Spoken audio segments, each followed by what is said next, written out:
Et elle ne mange pas le pain de paresse. Verset 28.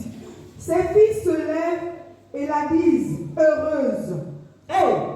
Sa fille se lève, lui dit quoi?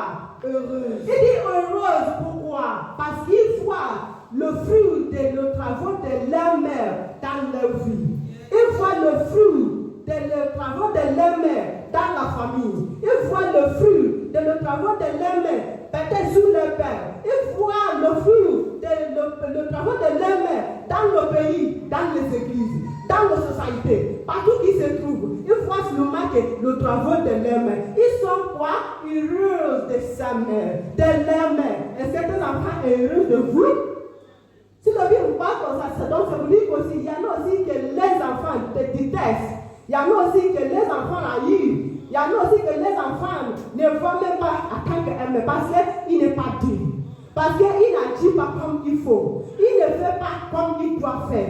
Il ne met rien, aucune chose qui montre que c'est un mère qui les amène les enfants au monde. Ou un mère que tu as amené pour surveiller le pays. Ou l'église, ou la famille. Ou ses enfants, ou ses petits-enfants. Donc il ne voit aucun fruit dans cette mère. Donc il n'aime pas cette mère. Souvent, mais tu peux écouter beaucoup de gens. La mère propre. Il dit, je n'aime pas même l'amour vers ma mère. Vrai ou faux? J'ai écouté ça plusieurs fois. Mais je demande pourquoi. Je ne vois rien. Il n'y a rien qui me montre que c'est ma mère. Mais cet amour qu'il doit avoir sur toi en tant que sa mère, cet amour est parti vers un autre mère hors de toi. Alléluia. Fais que tes enfants soient heureux de vous. Par votre action. Par la manière que vous faites. Parce que nous sommes leur miroir. Les enfants nous regardent. Le papa regarde le papa, oui, mais il y a quelque chose de spécial que tu as mis entre les enfants et la mère. Alléluia. Et en tant que la mère, si tu connais ça, tu dois travailler pour que cette lumière que tu as mis dans ta vie transmette quelque chose dans la vie de tes enfants. Même s'ils sont n'importe quel endroit. Et rappelle toujours, Dieu doit appeler ma mère. Oh, Dieu doit envoyer quelque chose à ma mère. Oh, ma mère, Dieu doit partir pour voir ma mère. Oh, ma mère, le manière que ma mère nous souvient. Oh, malgré qu'ils sont déjà grands, il ne peut pas t'oublier.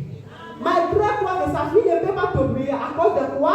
Tu es médine et puis tu transmets quelque chose dans la vie de ces enfants. Alléluia. Alléluia. Son mari se lève et lui donne des louanges. Verset 29. Plusieurs filles ont une conduite vertueuse, mais toi, tu les surpasses toutes. Alléluia. Il voit plusieurs mères. Il voit plusieurs mères dans le monde entier. Mais rien qui est plus grand ou qui te dépasse, ma mère. Il n'y a rien qui te dépasse, ma mère. Même si tu es maman, même si tu es déformé, nous t'aimons, maman. Nous t'aimons, maman. Parce que quoi? Tu es digne. Il dit, ces enfants se lèvent. Ils disent que tu es le plus meilleur maman sur terre. Tu es le plus meilleur maman qu'on a déjà vu sur terre. Il n'y a pas que